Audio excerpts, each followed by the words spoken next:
Hello there, my name is Gary Sims from Android Authority.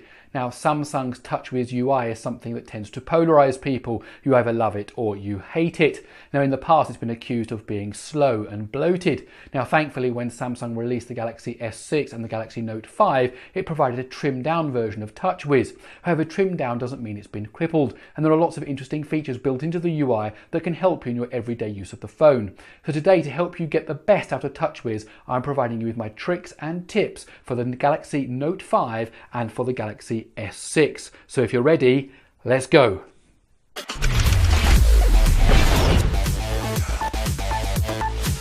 One of the big changes between the Galaxy Note 4 and the Galaxy Note 5, and of course the Galaxy S5 and the Galaxy S6, was there's no longer a removable battery. So now more than ever, the built-in power saving modes become more useful. So let's take a look at them. To get to the power saving mode, you go to settings. In fact, many of the things we're going to be looking at today, you'll find under settings, and then we'll just go to battery. Now here you'll find a list that shows you of the estimated usage time that's remaining, and here under power saving you get these two modes. Now the first one, the power saving mode, if we go into that, you basically just turn it on or off. Okay, and the power saving mode will limit the CPU performance, reduce the screen brightness, lower the frame rate, and so on.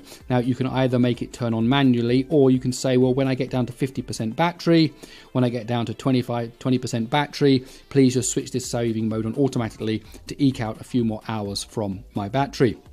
Now the other mode is much more drastic, much more radical. Look at the difference here. 51 hours it's giving me estimate here. Here it's giving me an estimate of 115 hours. If we go into the ultra power saving mode, as you can see here from the diagram, this actually does radically different things. It changes the screen to this grayscale. It restricts the apps that you can use. It turns off mobile data when the screen is turned off. It switches off things like Wi-Fi. And if we activate it like this, instantly we'll see the phone switching over to the ultra power saving mode, and here we are presented with a very simple user interface where we only have access to the phone, messages, and to the internet. And look down here, estimated usage time 4 days, 4.8 days in fact. Now we can add a few apps into here, not very many. Don't expect to find your games in here, other things that you're going to want to play, but there's some essentials: WhatsApp, Facebook maybe, a calculator if you need it while you're still to use on your phone. And then you can add those in there. Okay, and if we can get rid of that, I think we can scroll down there, disable ultra power saving mode, and it will switch back to the normal display. So there you go, two very good ways of eking out extra battery life from the Galaxy S6 and from the Note 5. Now you would have noticed from that ultra power saving mode that the user interface that was presented was very, very simple, very different to the complex user interface with widgets and so on that we have in the standard UI. Now actually TouchWiz has a different type of launcher, built-in one with an easy access mode. So let's go down here to settings, let's scroll down till we find easy mode. If you tap there, and if we activate it, what it basically does is it presents you with a much simplified user interface. The fonts are much bigger, the pages are quite different. And you can also scroll down here and you can set the different applications that you want to appear in easy mode. What that really means is they just use a large font. So if we activate that, let's see what we get. There it is. You see just 6 big icons there for your phone, for your messages and so on. If you scroll to the right, swipe to the right, you can add in some applications if you want to. We can go in there, just add one like that. You also have access to all of your apps by hitting more apps. Okay, and if we go back to the home there, if we swipe to the left now, this is where you can add people from your contacts. You just tap on that and you have access, quick access to people from your contacts. And so there it is, easy mode. Some people may like it, some people may prefer the more complicated standard UI. It's your choice. That's what TouchWiz is all about.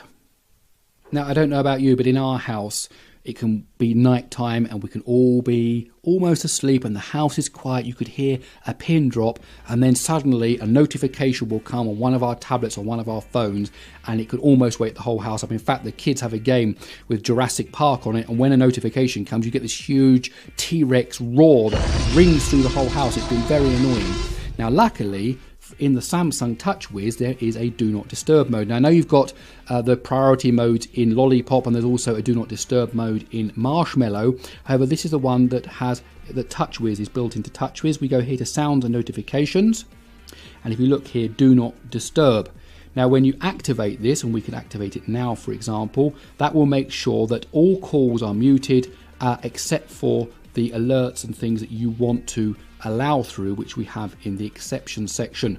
So let's just look at what we can do there. For example, we can say I don't want any exceptions and everything should be muted. Well, actually, I'd like to hear my alarms.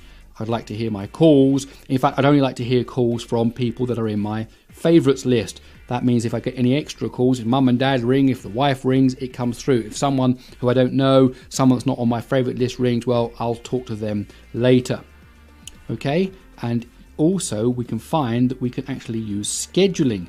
So actually it might be useful to say, yes, every day of the week, or maybe at weekends, or maybe during the working week, I would like to have the notifications turned off starting at, let's say, 10 o'clock at night. I can change that to whatever you fancy, whatever is your going to bed time. I'd like that notifications to be off until sometime in the morning, 7 o'clock maybe, 6 o'clock, whatever is the time that you normally get up. And that will ensure you don't get any annoying messages, any pings, rings, or whatever during the night time that won't wake up. And that's especially useful if, of course, you're using the phone next to your bed. If you leave the phone next to your bed, maybe on a wireless charger or something, the worst thing is getting a message or a notification right in the middle of the night, and of course it can wake you up. So that is the Do Not Disturb mode.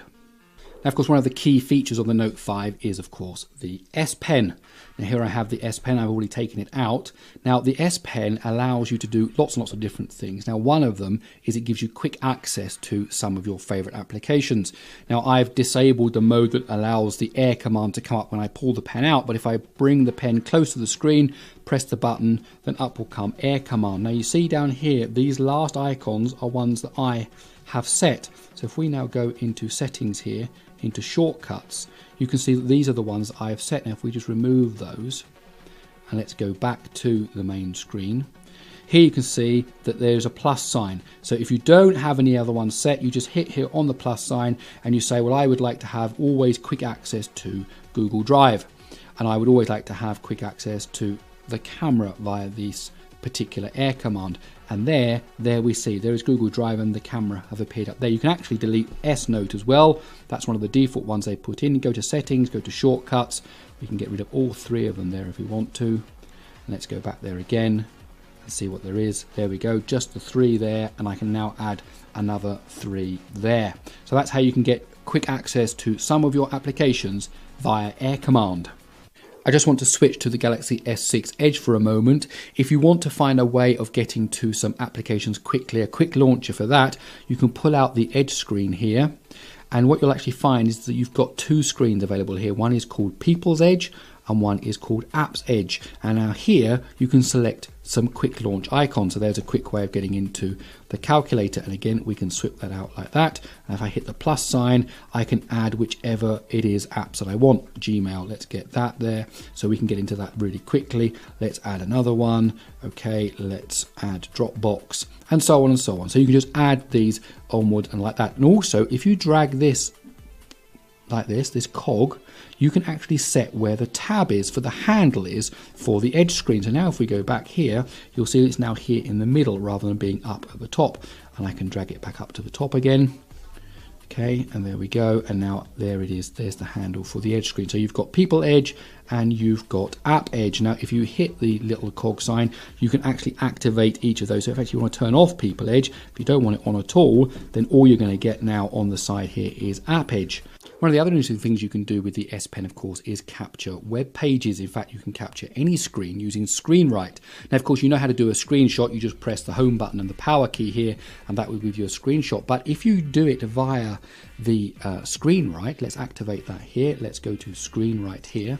Now, that's taken a screenshot, and now it's brought it up for me to annotate. But if I use this feature down here, scroll capture, this will allow me to scroll down through the page and take another screenshot.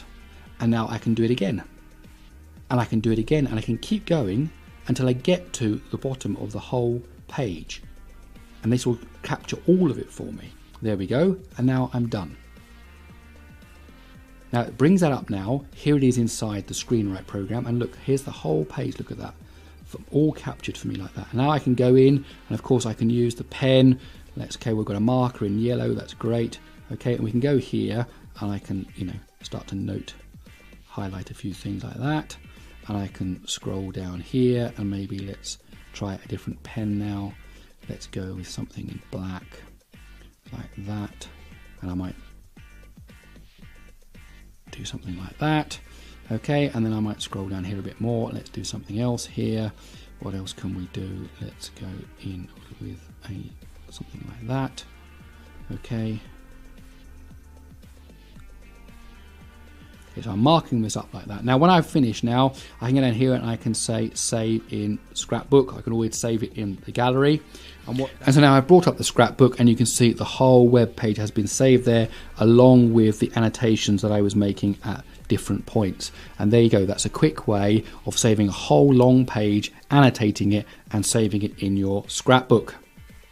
Now I said at the beginning that many of the things we're going to be doing today will be found in the settings, and what is interesting is that the settings of course is a place that we go to a lot, and Samsung give us this set of quick settings here at the top of the notification shade, and if you swipe to the left you'll find another set of these quick settings. Now if you want to change these, if for example you don't want the location button there, you never use the location, you don't care about that, then you just tap edit here. And here at the bottom are the ones that are available, and here at the top are the ones that are going to be shown, the first set and the second set when you swipe to the left. So let's say for me I'm actually more interested in NFC, so I might just go up there. Now what you notice is that's rocked off the bottom, something's dropped off the bottom there. I want to get rid of location completely now.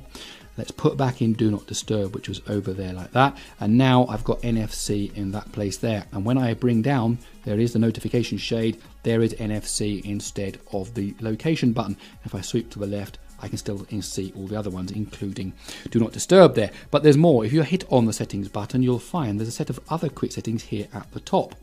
Flight mode and so on. Now again, if I don't like this particular set here, I want the NFC one maybe in here. So again, you hit edit and now you can go down this list and you can tick the different ones that you want to appear. Now if you, by default, you should only have 6 in there, and that will just give you 2 rows of 3, and there's my NFC ones come up there now. But I can actually add up to 9, so if we click on a couple more here like this, that will now give us 3 rows. So there you go. You can set those quick settings, both these ones and these ones, to be the ones that you use the most and ones that you find the most convenient to use. The default theme that comes with TouchWiz is actually quite nice, with this nice background and these nice set of icons. However, TouchWiz gives you the possibility to change the theme to something completely different. Now to get to the theme library, what we do is we long press on an empty space there on the background, and that will present us with this kind of editing page. And here you can see wallpapers where you can change just the wallpaper. But if we click on themes, we'll be able to change also the icons and the color palette. So let's just tap on that there. And here are some of the themes that are in my theme library. That's the default one.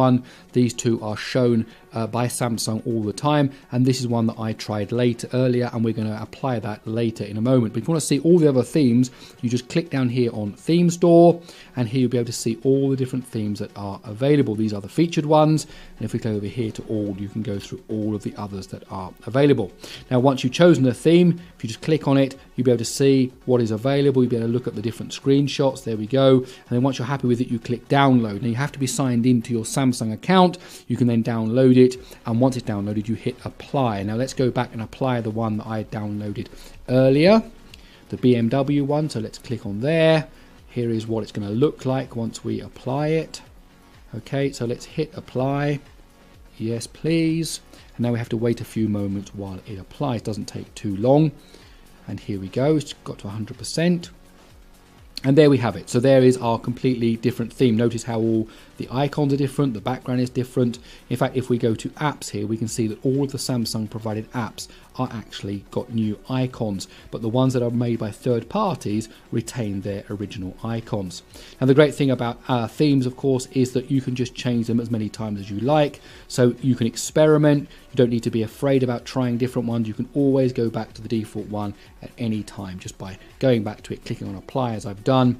Let's wait for it to apply, and then we'll see that we're back to where we were. So really you can experiment. You can change your themes as often as you like. Just see what you find interesting. Now the last tip I want to talk about today is this Flipboard briefing. If you swipe to the left, you get the Flipboard briefing app, which some people don't want. I don't expect it to be there from using other Android phones. It was a bit of a shock the first time I saw it, and I don't actually personally want it. So how do I get rid of it? Well, what you do again is you long press on here, and then we swipe to the left, and there we see a miniature page of the briefing, and we just uncheck that box like that, and now it's gone away. And now if we hit the home button again, now if I go left, in fact, there's nothing there. I cannot swipe to the left. I can swipe to the right and see what was there before, but I cannot swipe to the left. Now, personally, I'm used to swiping to the left and to the right from the home screen, and there is a way to fix that. If we long press here again, now what we can actually do is you can see this little home icon that tells me that is the home page. So what I can actually do is I could just set this one to be the home page like that, and that would make this the default one, but really that hasn't got the Google Now and the clock and everything on it. So what we can actually do is if we long press on this, we can drag it, look at that, right across like this, and we can plop that now in the middle. So now we see the home screen is in the middle. We've got one to the right and one to the left. And so now if we go to the back again, now we can go left to there and right to there. And there you have it, my set of tricks and tips for the Galaxy Note 5 and for the Samsung S6. Now, if you have any extra hints that you want to provide to the Android community, please use the comments below to tell us all about how you're getting the most out of the TouchWiz interface. Now, my name's Gary Sims from Android Authority, and I hope you enjoyed this video. If you did, please do give it a thumbs up. Also, don't forget to subscribe to Android Authority's YouTube channel using the links here above, and also to subscribe to our social media channels, again, using the links here above. And as for me, I'm going to see you in my next video.